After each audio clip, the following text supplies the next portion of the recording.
Bonjour, je suis Saint-Ov Benjo, porte-parole de la direction de la diplomatie nationale d'Israël, ici pour vous fournir des mises à jour quotidiennes et des nouvelles en français. Le nombre de morts dans les rangs de Tsahal depuis le début de la guerre s'élève à 561 soldats et soldats. Le peuple d'Israël pleure la mort du courageux commandant qui est tombé au combat dans le nord de Gaza hier. Nous le saluons pour son héroïsme, nous embrassons sa famille et prions pour que son âme repose en paix. Le Hamas continue de mettre en danger et de détruire la vie des civils tant en Israël qu'à Gaza.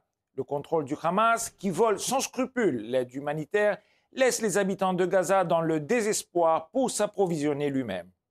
Il est rare de voir des civils gazaouis s'exprimer contre le Hamas par crainte de représailles. Cependant, dans une vidéo diffusée hier, un habitant de Gaza s'adresse à des soldats en hébreu et leur dit que Dieu vous bénisse.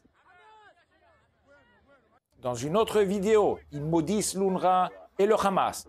Le porte-parole de Tsahal en arabe, Avichai Edrei, affirme que les Gazaouis détestent le Hamas, qui est la seule adresse et la seule cause de toutes les souffrances et de la destruction dans la bande de Gaza.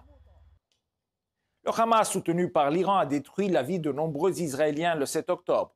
66 familles d'Israélo-Américains blessés, kidnappés ou assassinés lors du massacre du 7 octobre ont intenté une action en justice devant un tribunal à New York, réclamant à l'Iran $1 milliard de dommages et intérêts.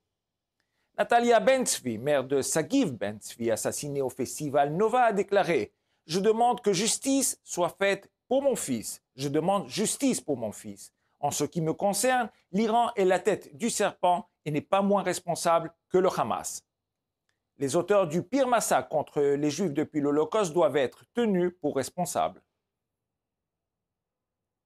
Nous savons que les 136 otages qui se trouvent toujours à Gaza subissent des abus et des violences constants. Les otages libérés continuent de dévoiler les horreurs auxquelles ils se sont confrontés sous les griffes du Hamas. Maya et Itai Regev, frères et sœurs qui ont tous deux été retenus en captivité pendant plus de 50 jours à Gaza, se sont adressés hier à une délégation de l'ONU. Maya a décrit la brutalité des terroristes du Hamas, notamment les sévices infligés à sa jambe blessée et les tourments psychologiques qu'elle a subis.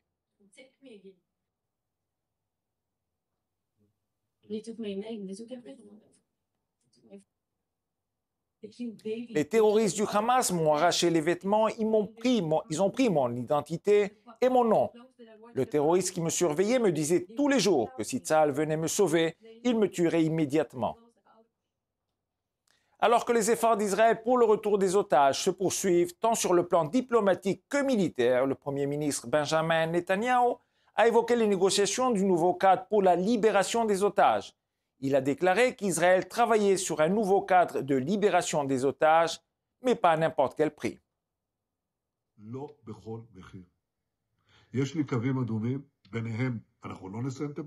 J'ai des limites. Parmi elles, nous n'arrêterons pas la guerre, nous ne retirerons pas les forces de défense d'Israël de la bande de Gaza et nous ne libérerons pas des milliers de terroristes. Nous travaillons constamment à la libération des otages et aux autres objectifs de la guerre, détruire le Hamas et faire en sorte que Gaza ne puisse plus jamais être une menace pour nous. Nous travaillons ensemble sur ces trois objectifs et nous ne renoncerons à aucun d'entre eux. Comme toujours, nous sommes à votre disposition pour répondre à vos questions 24 heures sur 24 aux coordonnées affichées à l'écran. Merci de votre attention.